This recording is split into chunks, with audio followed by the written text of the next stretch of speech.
இல்மு கல்வி இல்லாமல் அல்லாஹு தஆலா ஒவ்வொரு செயலுக்கு முன்னால் இல்முவை கட்டாயப்படுத்தியதன் நோக்கம் அந்த இல்முதான் எண்ணத்தை தூய்மைப்படுத்தும், செய்யும் செயலை முழுமை பெறச் செய்யும்.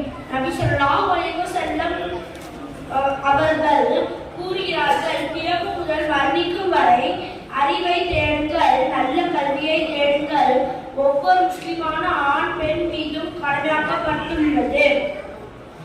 இஸ்லாத்தில் கற்பதை போல், அறிவை தேடுவதை போல், கல்வியை தேடுவதை போல் வேறு எந்த மதமோ வேதமோ வலியுறுத்துவதில்லை.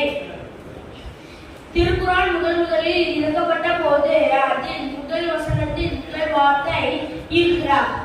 அப்படி என்றால் ஓதுவீராக என்று பொருள்.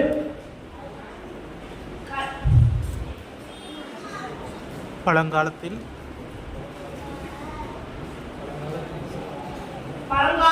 இஸ்லாத்தில் இருந்த அறிஞர்களின்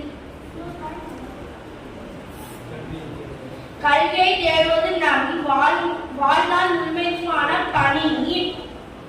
மார்க்க கல்வியும் உலக கல்வியும் என எந்த பிரிவும் இஸ்லாத்தில் இல்லை.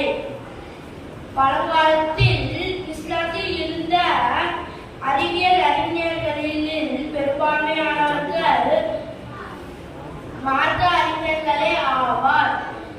இதிலிருந்து மார்க்க கல்வியும் உலக கல்வியும் இணைத்ததே இஸ்லாமிய கல்விமுறை ஆகும்.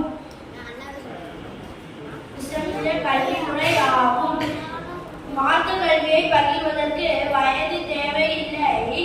உதாரணமாக, நானும் மதரசாவுக்கு செல்கிறேன். என் 5 வயது தங்கையும் மதரசாவுக்கு வருகிறார்.